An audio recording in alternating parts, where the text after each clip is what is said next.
Hey, everybody, it's episode 399 of the 343 podcast. Today is a very special episode. I have a guest on board. His name is Oscar Reyes, a credible guest, mind you.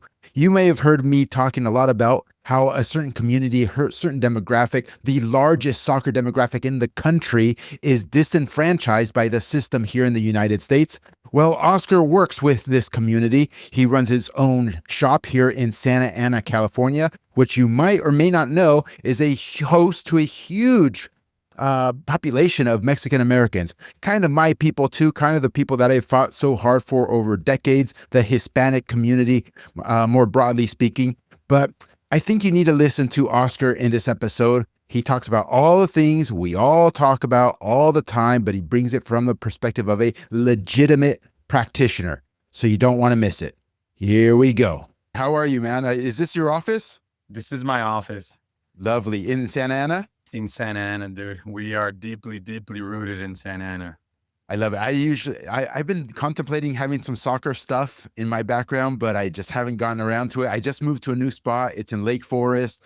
It's in the suburbs, Yeah, but kind of my origin is from La Mirada, and I went to St. Paul High School in Santa Fe Springs. And everybody in St. Paul High School, I don't know if you're familiar, but it's like 95% Mexican, or Mexican American.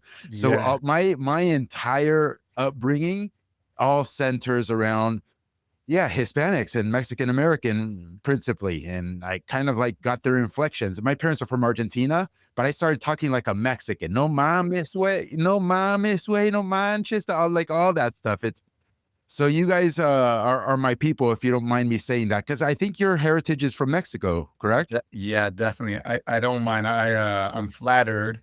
I really am. So I appreciate it, dude. I'm currently in Santa Ana. I work out of Samueli Academy.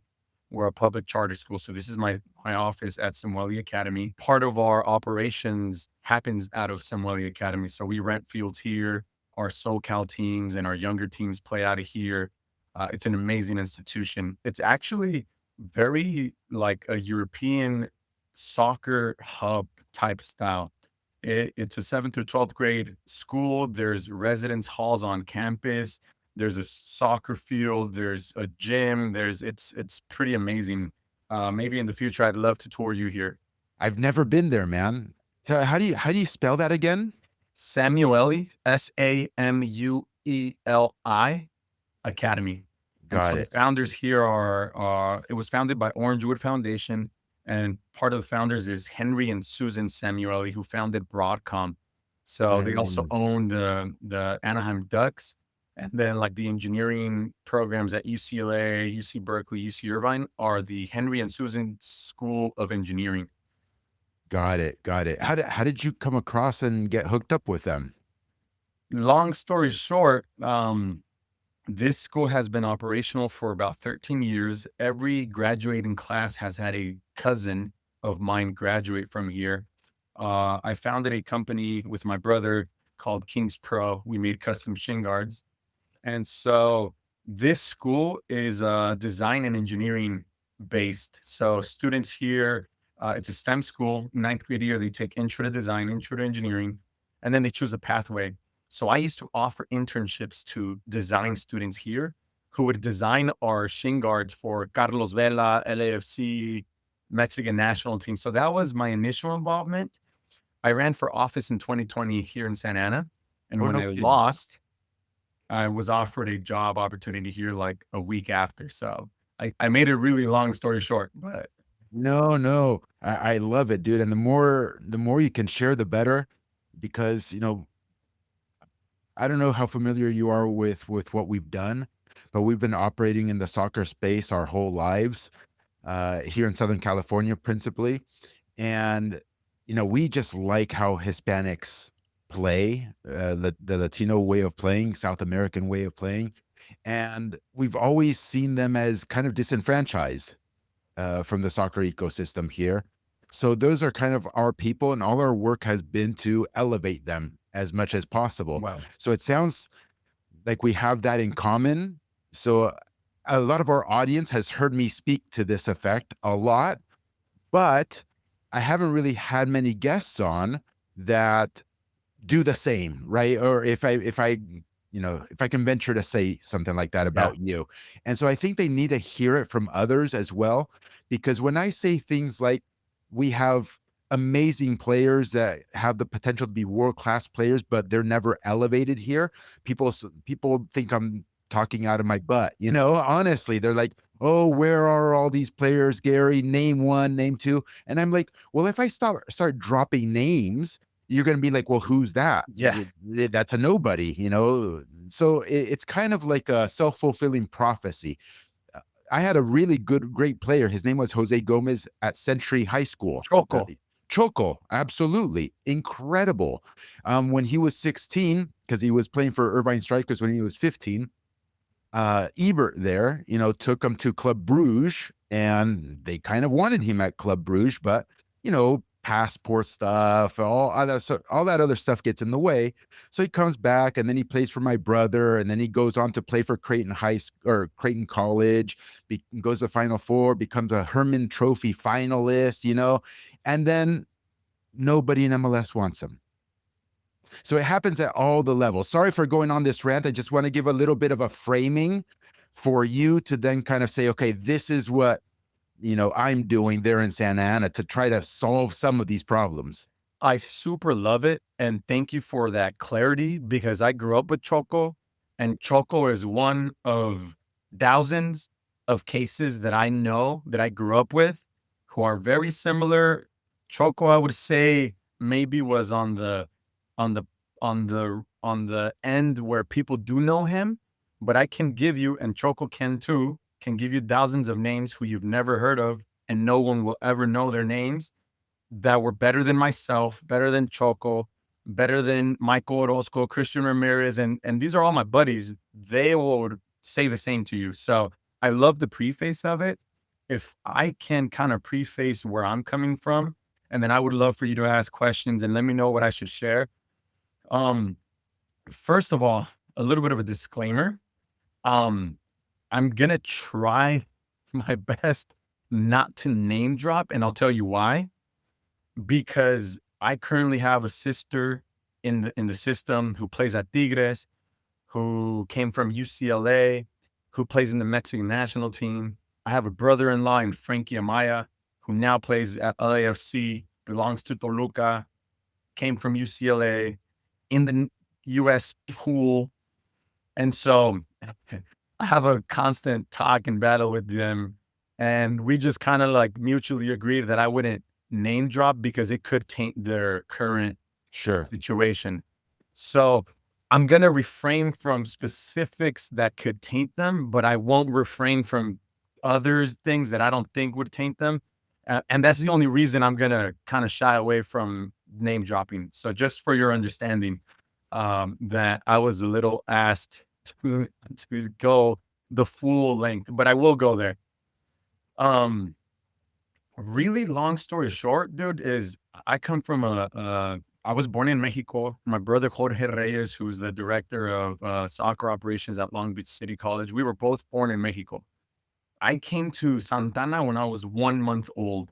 So I tell people I'm from Santana. I've actually never been back to that birthplace where I was born, which was Zamora, Michoacan, which is where Rafa Marquez is from, which my dad played with Rafa Marquez's dad in Zamora's professional team that we have there.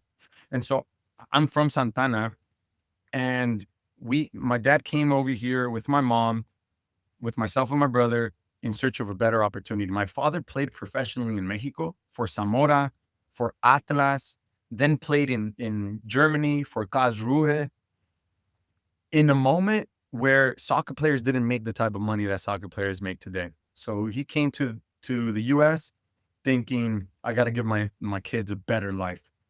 Now, at a very young age, I was 10 years old. My sister was born. And so at 10 is when I really formulated in my brain, all right, soccer has to be what gets me out of my current situation. But before the MLS was established, there was these semi-pro teams here in Southern California. My father formed part, and I have like these pictures that show the sold out stadium at Santa Ana Stadium, playing the Copa Budweiser. And the team was formed by players who came from Club America, Intercontinental, which used to be Inter de Tijuana, is now Cholos de Tijuana. So all these professional players who came to this side of the world formed teams and played these huge tournaments. Me and my brother grew up in the locker rooms because my dad was one of the main strikers scoring the goals. And so I grew up in a world where MLS was not established. We were seeing the highest level soccer players, Croatians, Argentinos, Vietnamese, Koreanos. I mean, it was amazing. And I say these teams rival and were better than Club America at the moment because they played them here in Santana behind closed doors. And I witnessed these teams beat them.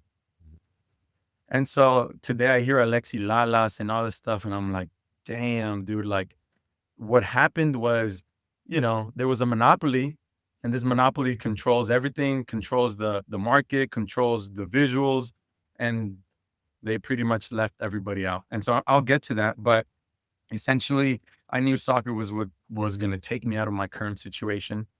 I wasn't a citizen of the US until I was 16 years old. So I was at Strikers eventually. I played local Saturday, Sunday leagues here in Santana, like Choco, like Christian, like Frankie, like Michael, like Mari, like Jorge, like all these other names that I can name drop.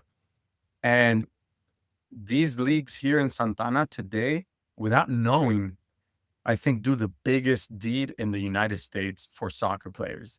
Our leagues, dude, are hostile, are ugly. The fields are terrible. Parents are screaming bloody murder. And mind you, this platform is not for everybody. Surely some players, hey, dad, I want to go play tennis. That's too much for me, dude.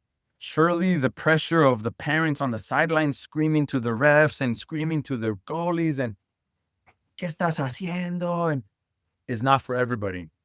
But for the ones who can go through it, be molded by it, I recently, in 2019, I played with the U.S. beach national team with Eddie Soto, and we went to Argentina and Buenos Aires, and we were there for 2 weeks. And when I was there, I was like, all right, what the hell does Argentina do that we don't do in Santana? Why are they so much better than us? And actually, it reminds me a lot of Santana. They're screaming bloody murder, they're this, they're that. And the top players are formed completely distinctly and differently. And so that is what happens in Santana. And it also happens in pockets in LA County and in Anaheim. So I'm not saying Santana is the only one, but I'm speaking for Santana because obviously I'm from here. So those leagues, that's where we grew up. All of a sudden I play at Irvine Strikers, and Irvine Strikers pops their collar when I come play with them. Irvine didn't develop me. Don Ebert, and I love Don Ebert, and he knows me and I know him, and we have a relationship. But all of a sudden they're like, hell yeah, bro, here you go. Win me a national championship. And we did. And so the popularity of the Pats, Strikers, Slammers, West Coast is our fault, actually. We took them to those levels. And so that's kind of the story of everybody. We go play club pops their collar. We develop these players. Even for the players that we serve, it's hard for me to tell you, hey, Gary, I made these players. Right. No, I found them, and I definitely guided them, and I gave them structure, and they needed the structure, but they already had something innate that happened without someone even trying to help them that way. So that happens in Santa Ana every weekend. And I go play UCLA. I have a certain career there. I'm not going to try to name drop here, but there was a college admission scandal that happened in that moment. So I'll kind of zoom through that. And so all of a sudden I'm in Europe. I'm in the Netherlands. I'm training with Ajax. Then I moved to Hungary. My brother goes to Hungary. My brother played at UCI. We're going through the system. And then we come to this big realization. The best talent in Santana is not here with us. Why is that? We became sociologists. I became a sociologist at UCLA. My brother became a sociologist at UC Irvine and Cal State Fullerton. And I sometimes joke with people, I should have been a freaking mathematician because sociology kind of taught me what's wrong. And now I naturally want to do something about it. And so we come to this realization. our people are not here. Why are they not here? And then we start coming up with the reasons of why we're not here. All the while, my sister sends us a text when we're in Europe, and she says, I want to be better than you guys. So now we're in Europe, and we feel like we're missing out in the growth and development of my sister.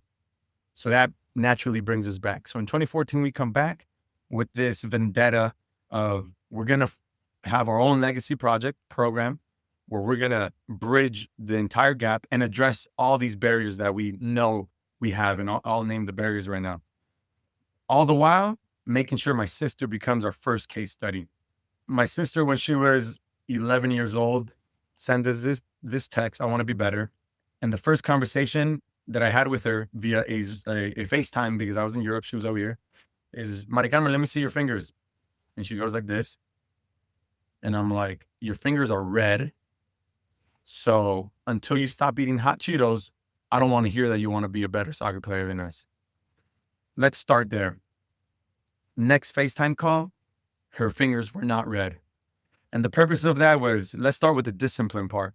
Cool, everybody wants to be a soccer player until you're told what you need to do, then all of a sudden you don't want to be a soccer player. So if you can't get past this red fingers, I don't want to talk soccer with you. Obviously, we went past that, and now we believe we have this blueprint. We have the mindset. We have what to focus on, how to focus on, everything, the physical, the technical, the tactical, the mental, spot on. And we didn't invent soccer, by the way.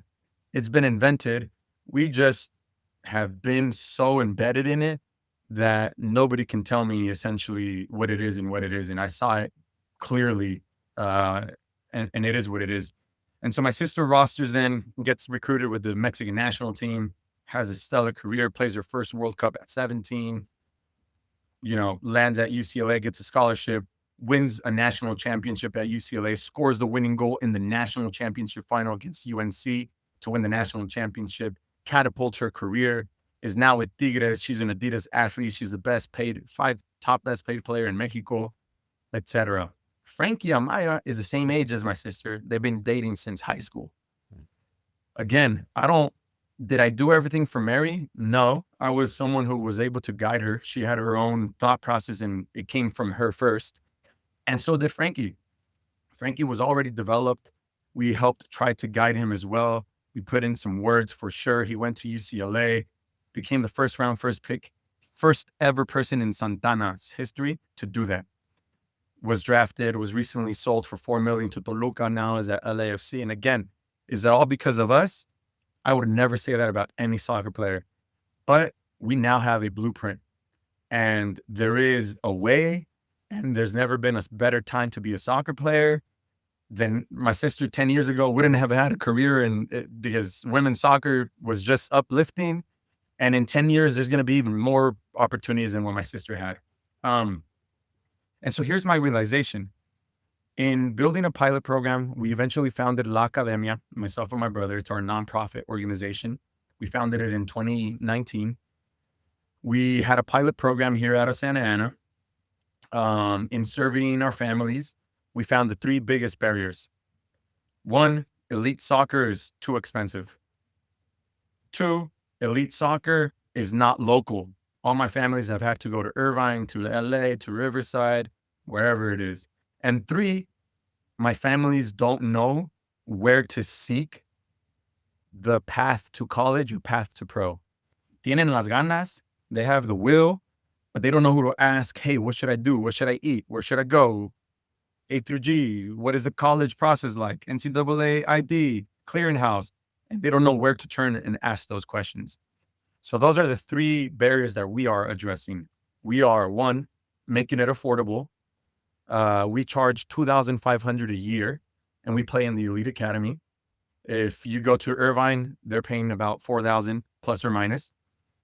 And the reason we can charge $2,500, Gary, is that me, my brother, my sister, and Frankie, who founded La Academia, none of us make any money. We make $0 off of this. If you go to Irvine, I'm a director, I'm making six figures. Obviously, I have to charge my families for those 6 figures. So that's how we're keeping it affordable.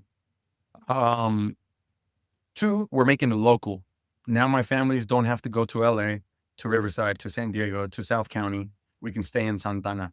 And then 3, we're giving this information for free. We have player workshops, parent workshops, and we have this A through Z where we're giving you all our experience and information. So we're addressing those 3 barriers.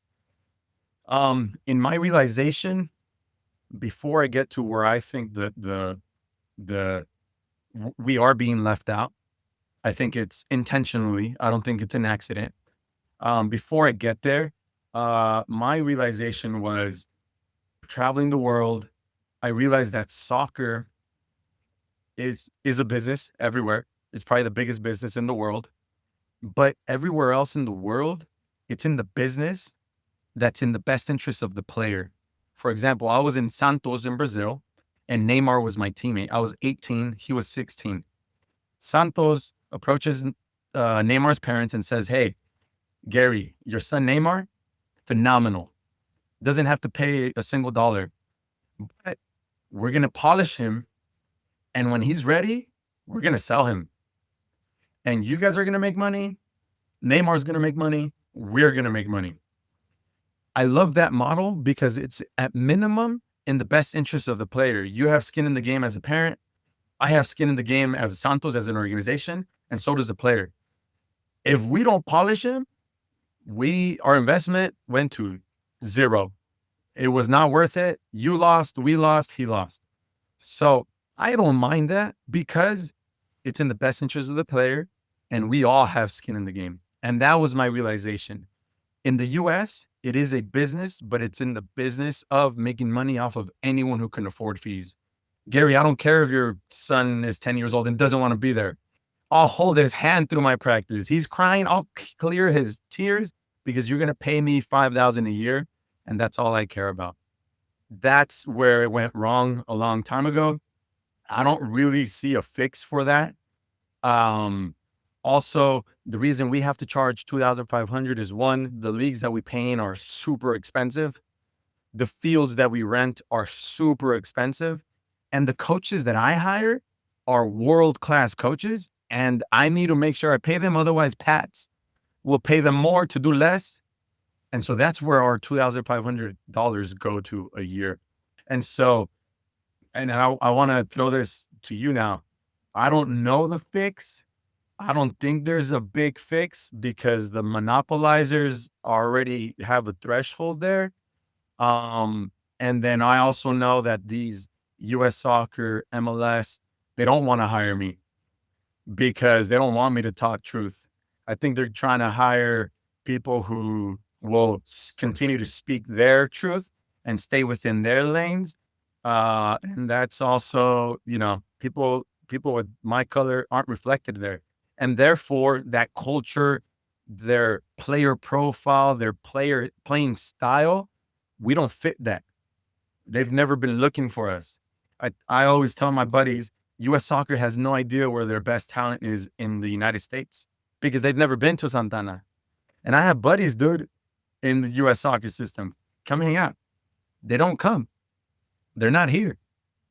And it's the 1s and 2s that do make it out, but there's not a conscious effort for that. And so I'll wrap this up because I'd love to hear, I think I'm talking a lot, but just so that everyone knows, because I think everybody's going to hear this podcast, the Mexican national team is super intentionally, consciously coming to Santana right now. Why? Because there's Mexican Americans here who can get a Mexican passport. In Mexico, it's saturated so much where every player now has an agent when they're 11, 12. And so teams have to pay a fee just to even talk to a player. Well, all of a sudden you can come to Santana. Players have no agents. Parents have no idea what the heck it is and what it isn't. And you have a free-for-all. You can literally choose the best talent and take them. These are the Efrain that's now playing with the Mexican national team recently at LA Galaxy. Aymar, who I'm sure you guys have a huge relationship with. I know all these guys, yeah. All these guys. So Mexico now understands that, wait, it's saturated over there. I can come over here, grab players for free, and start bridging a gap over here. Well, they're taking the best talent, and the United States has no idea about it. So I'll stop there a little bit. No, so awesome. Awesome, dude. I wanted to just let you keep going and going because you can tell when somebody knows their stuff, right? Because they can just flow with it. And one idea seamlessly gets stitched to the next, to the next, to the next, and it's all connected. And when somebody has deeply thought and experienced things personally, then the brain kind of has the mental model all stitched together. Like you see it. And I think it's a very rare thing here in this country to come across people such as yourself, because I mean, just like yourself, I've spoken to countless people. I also don't like name dropping, and we can get into the why behind that because it's very political here and it's very corrupt here, and you can't speak freely here. Otherwise, you run the risk of getting blackballed or ostracized or all that sort of stuff. But my point is, these folks that I know who are at high levels in US soccer, high levels in MLS, I'm talking C-suite, the executive level, they can't flow like you just flowed, because it's almost as if what they say, they're making it up as they go along, and they're constantly thinking of the political ramifications of what they're saying, and so they're constantly trying to filter themselves when they speak. um, which is, by the way, what U.S. Soccer and MLS wants in their employees. That's what they want. They don't want you. They don't want me, because they view us as loose cannons. And sincerely speaking, I think it's out of fear, because they get exposed if we come into their arena and start playing in their arena, which leads me to the solution. You said, Gary, I don't know if we can fix this or anything. Well, there is a solution. It's just very challenging to get it done. And the solution is to allow people like you to actually compete in the marketplace. That is the solution. Or allow people like me to compete in the marketplace. What does that mean? Well, since you're operating at the youth level, Oscar, it means your teams should be able to earn their way to the highest leagues and not have some gatekeeper say, yeah, I'm not feeling the Santa Ana stuff. So no, you can't play MLS Next, or no, you can't play ECNL. And they filter you out by that method. And so you can't compete. Oscar, you're invisible. You're invisible. So that's the solution. And how do we get there? Because they're very powerful people. They have a monopoly, and they don't want this. I think the key, almost like everything, is education. If we can educate enough people, and enough people start opening their eyes to some critical mass, then the people have the power. And the people, I don't know the mechanism exactly, but the people eventually pressure and, in a metaphorical sense, overthrow the monopoly and instantiate this stuff. It's very difficult. I'm not saying it's easy. It's a long-term thing. I don't play short-term games, by the way. I don't care about what happens today or 6 months or a year from now. I care about what happens 10 years from now or 15 years from now. That's the type of game that I'm playing. But I have a whole bunch of questions for you, if you don't mind, unless you want to jump in with what I said already. Yeah, if I can elaborate just a little bit on that. Yeah. So I came to the same realization as you. I do have that as the solution. My issue is that I'm 35 years old and I now serve 500 youth, and I need that solution to be right now, because I see the long term, and it's probably not going to happen in my lifetime. And it might take more. It might be in my lifetime, but it's going to be a long term, right? And so my thing is that I'm trying to accelerate my talent there now. And so, again, without name dropping, initially, we tried to do it as La Academia. It didn't work, as you already know, and why. They don't want us there, etc. And so it was, do we fight this battle for 30 years? Or do we play within the game a little bit just because we need to give access now? And so that's kind of where we are operationally. And maybe that makes sense as to why we are doing business the way we're doing business, why we're playing where we're playing. Again, not name dropping, but that is why we are approaching it this way. I think you're completely right. I don't think I have the luxury to do that because I want to prove that now. And we're already bridging it. Some of our players are already playing at Cal State Fullerton, Loyola Marymount, being recruited, et cetera. And so my problem is that we want to do something about it. The sooner, the better. Although you're completely right. I think it is a longer term vision. And yeah. So And same here, Oscar. That's the longer term mission, so to speak. But we also operate within the real world, and we're also very practical. So we also operate within the boundaries that currently exist, and we also try to find solutions within the boundaries that exist. And one of the ways of doing it is kind of like sidestepping the monopoly. Like they have their thing, and we're going to operate in parallel outside of what it is that you're doing and find other pathways. So I completely agree with you. We have to do both. yeah. No. Well, sounds great, dude. I'm open for questions. Yeah, so let's see. You kind of addressed a whole bunch of them when you spoke for a while there, because I was going to ask you about the cost of doing business and running a club, running an organization, because a lot of folks will point to, and I understand they're not operators, they'll point to the pay to play model being the problem, the fundamental problem, and they want everything to be free. Kind of like they have this view of Europe or South America where it's free, and that we're greedy people here, right? And that's why we charge. But no, there's costs to everything. You addressed it. The fields cost money. If you want good coaching, I mean, why should we expect coaches to do a job for free? They're not going to do a job for free. Teachers don't do a job for free, right? People in any profession don't do stuff so that costs money. You name it, everything costs money. Um, so I guess my question is surrounding that first problem that you identified, and you addressed a lot of it, is how do you make your living? Are you teaching outside? Like what's your day job like? For sure. Great question. So we I always say we. It's me, my brother, Maricarmen, and Frankie. So you'll hear me say we. That's why. We consciously made a living outside of soccer, and we prepared ourselves outside because we already foresaw this issue, right? We can't make it super expensive. We can't pay ourselves all this much because then we have to pass on that cost. And so I have a full-time job here at Samueli Academy. I'm the work-based learning coordinator here. That is my living. I do well in investments and stuff. I'm financially literate and things of that nature. So I've set myself up outside of here. My wife is a nurse, so we make it work, etc. On my brother's side, again, his wife, himself, they set themselves up outside of our project.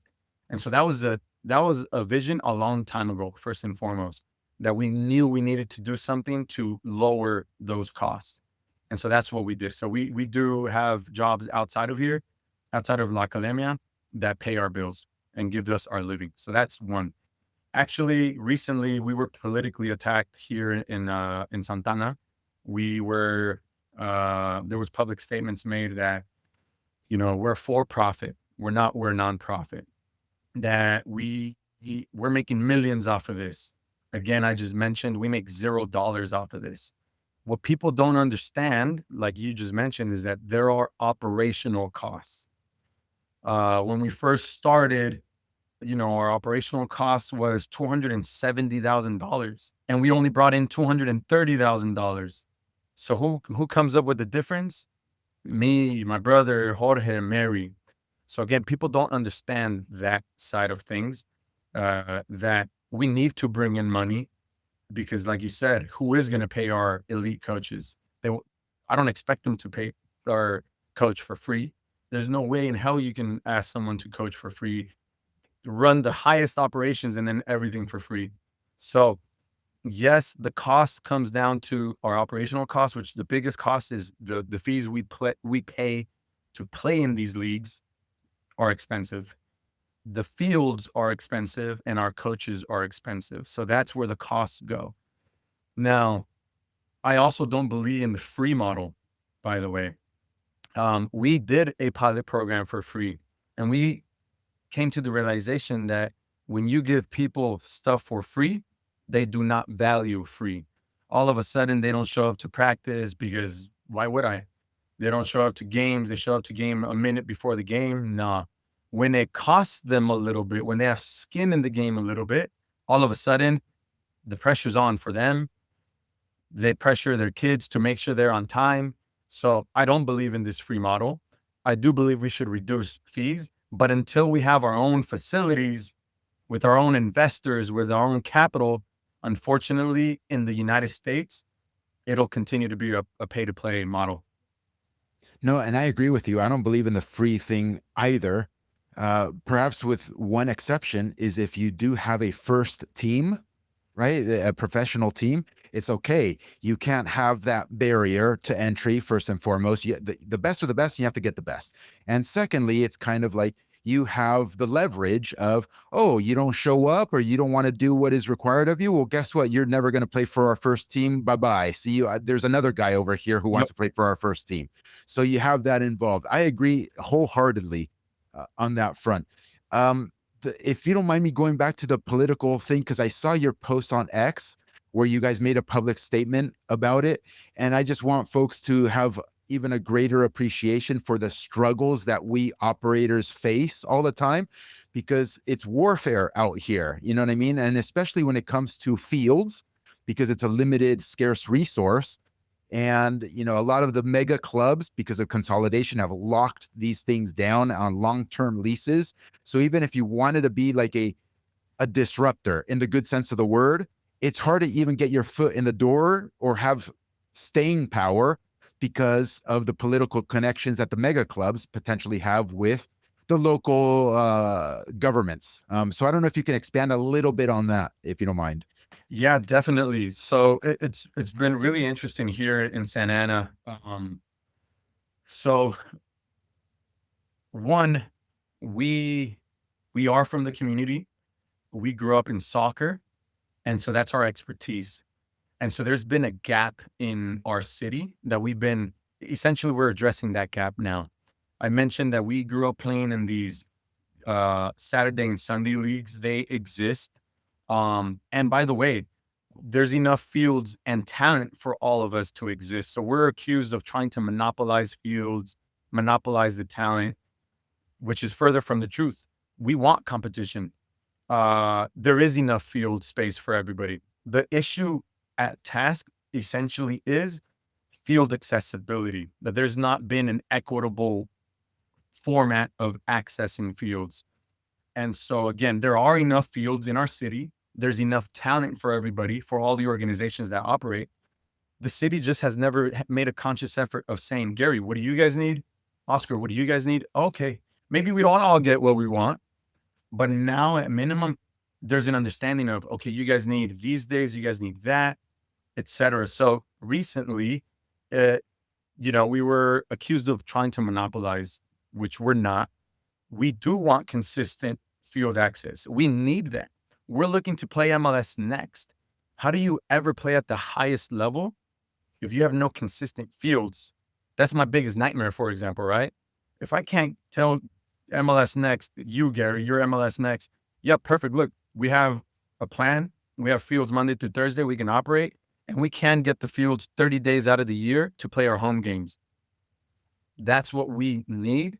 And so there's a fear that we are trying to monopolize. We are not. I say again, there's fields enough for everybody. Right now, the user groups here in Santa Ana, the organizations that rent fields, we put bids on the fields, and then the city turns around and gives us whatever they want to give us. So there is no, today I asked for the stadium, but tomorrow they give me a park. So there is no consistency, and that's what needs to be addressed. Do I need all 30 fields that exist in the city of Santa Ana? I wouldn't know what to do with 30 fields because I don't need 30 fields. But there is consistency that we've asked for. And so we've been from the other group who feels like they're losing talent probably to us because they're seeing where we're going. They're not getting the same share that they used to get politically before. So maybe they feel a certain way because of that. But we've also never spoken about this. We've never met at a meeting and said, hey, what do you guys need? What I need? I don't know any of these people by name. They don't know me. We've never met. The city has never asked us. So we're kind of all left at a free for all.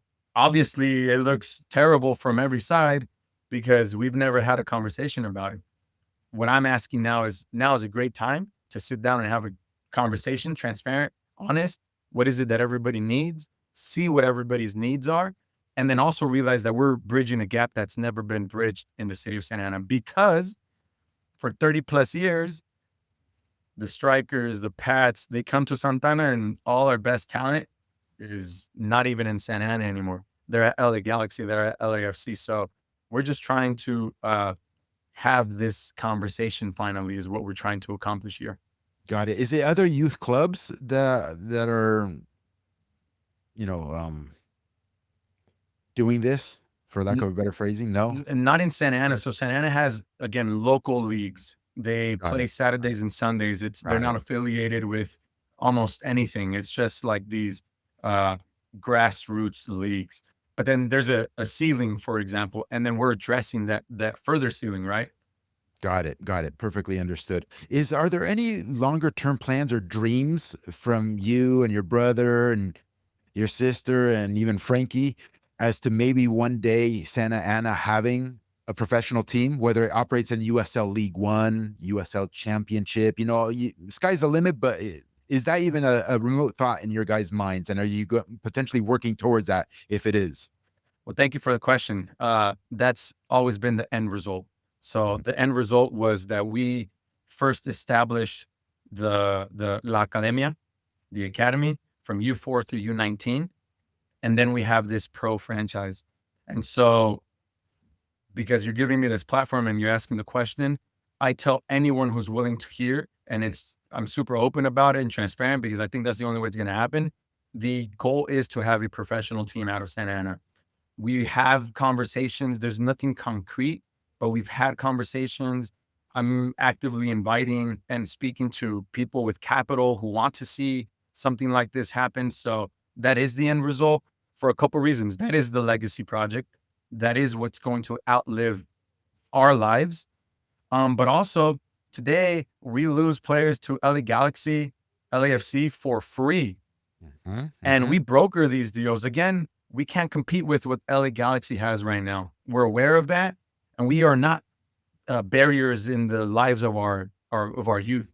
So we have conversations with LA Galaxy. Tyson Wall is a great friend, and we do broker those deals. My thing is, one, maybe we won't be able to compete with LA Galaxy and LAFC because of the 30 years they have ahead of us, plus the capital that they have ahead of us. But I would like to become a Pachuca, for example. Pachuca doesn't win championships. They're in the business of selling players all over the world. So I do have that talent. We can become a Pachuca. I would happily sell my players to LA Galaxy and LAFC. And so that is the end result. Now, I believe OCSC has territorial rights to Orange County. So I don't think it would be a USL franchise, at least now, but maybe an MLS Next Pro. And that's the idea. Definitely. Got it. Got it. It's very unfortunate. That's a whole topic for another day about the territorial rights of franchises, because what we really need is an open market, right? You should be able to, they play out of the Great Park, which is 30 miles away from where you're at or something. Why can't you have Santa Ana FC operating in the same competition that is Orange County FC? That seems very silly to me. And also from a talent perspective, from a player perspective, there's more than enough players to that one club here, 2 or 3 can't satisfy the amount of talent that exists. We could have in Southern California alone, we could have an entire first division. Okay. We could have 20 first division clubs in Southern California alone. It's basically like the equivalent of Buenos Aires, let's say, or something like that, or Bogota, or 100%. Rio de Janeiro, or whatever it is. 20 first division teams could easily fit, and we would fill the stadiums. People outside of California here that listen to us, they may not know what Santa Ana is, okay? But right there in the heart of downtown City Hall or something is a stadium. It's old. Doesn't matter that it's old. I don't even know the seating capacity, maybe 8,000. Maybe Yep. you can tell me something of that Yep. order. Around. It's like a nice bowl, a walking distance to apartments and homes and all kinds of things. That thing, if you had a pro team there, will get filled up every single match. And it doesn't have to be MLS, the top level. You could be the third division, USL League One. It is going to get packed, and they're going to love their team, because if it's you that's running it, or if it was me that was running it, we would have that demographic basically represented as the team, and we would have that cultural vibe right there all around the stadium, and serving that type of food, right, and that type of music. And it would this is the dream, Oscar. This is the dream. This is how football is meant to be. It's supposed to be a sport of the poor. Everybody says that around the world. Yep. What do you need? You don't need a pristine baseball diamond, with bats and balls and mitts and oil for the mitts and all that stuff. None of that is required. You don't need the things that American football requires. Nah, get a piece of tape, roll it up, into a little ball. If you don't have a ball, put two trash cans next to each other. You got your goals there. Off we go. No lies told there, dude. I mean, amen. Man, look, I don't want to keep you too long. Usually we do these things for an hour. We could talk forever. I think you're a very super valuable asset to the community and to. I hate to use the war analogy, but it kind of feels like we're in a war, in a battle for us to be able to operate, period, here, because you get stolen from. And you kind of hinted at the stealing, but it feels that way, right? Because you're not even able to compete to retain your players in this example. But man, you're a good soldier, dude. I don't know if there's anything that I left out, or you wanted to get off your chest, or you wanted to share with everybody. I would love to have you back on, either way. No, I super appreciate the platform, Gary, the invite. I think I haven't personally met you before. I met you today, so it's a pleasure meeting you. I do follow you guys' page. I follow, and you guys are so spot on. I know, I feel for you, because I feel the same way, in the sense of, if you don't know what you don't know. And so there's a lot of people out there who hear me speak, and they're like, oh, well, you don't know this. And there may be outsiders that haven't had the inside. And I just want to clarify for people who do listen to your platform, who will listen to this, who follow you on X, your stuff is super spot on. As a person who has been there and done that, and is continuing to do this, and is trying to change this landscape, and trying to change it by doing something, not just by talking about it. You didn't ask me to give my credibility to you and thumbs up, but dude, what you do, and I just heard it. I think educating people is the way there. So now I'm contemplating starting my own podcast to, again, elevate the word and the voice, because it has to happen. People, if you don't know what you don't know what you don't know. And so I think it's so valuable for you to be sharing that. I find the value in me sharing that as well. So again, thank you for having me. I would love to be invited again and touch other topics that maybe we missed today. But my realization is that this is the best way I can put it. My people were never invited to the party. We were never given the address, and it was not an accident. But today I know the address, and we're coming in, busting the door in, bro. I don't need an invite, and I'm going to make sure everybody sees our talent. And that's where we're at right now. That's what we're doing. It's unfortunate. Not everybody understands it like that, even within our own city officials. It's an education piece. Maybe, Gary, I can invite you to the city of Santa Ana to just show you what we're doing, and maybe help elevate the efforts in one way, shape, or form. But maybe that's something I can invite you to a taco over here. 100%, dude. And I just also want to say, even though we've never met in person, obviously I know Jorge. I teach at Cal State Fullerton. We met on many times. He's doing very, very well. Obviously, I know Frankie Amaya. We've competed against him. Our teams have competed against Frankie forever. I'm glad that he's doing very well, because you never know. I mean, MLS has had Latinos or Mexican Americans, go to the league at times, but it's few and far between that are really given a real opportunity, and they're maybe given one small sniff and then they disappear 100%. forever. And so I love that he's having staying power. And I follow from afar, Maricarmen's trajectory and stuff. You just never know, right? It's so interesting, and yourself included. All I had to do was have one or two engagements with you on X, or even scroll your timeline just briefly, and see just a handful of tweets. And I'm like, real identifies real. When somebody knows. And I want folks to further appreciate you and understand that it's scary for us to speak the truth. It's very scary, because we have the luxury that soccer is not our livelihoods. But when it is your livelihood, you're effectively muzzled. You can't speak, because there goes your work. Dude. So I'll leave you with those parting words, man. I'm only 20 minutes away from you. We'll exchange numbers after this, if you don't mind, and then let's stay in touch, man. However I can help, I would love to help. I super appreciate it, man. Dude, kudos to everything that you're doing. Just echoing your words, it is tough to speak. I've always told my sister and Frankie, dude, when you guys are done playing, I'm screaming. I'm everything is coming out. We're compromised. We're compromised because we have loved ones in the game still.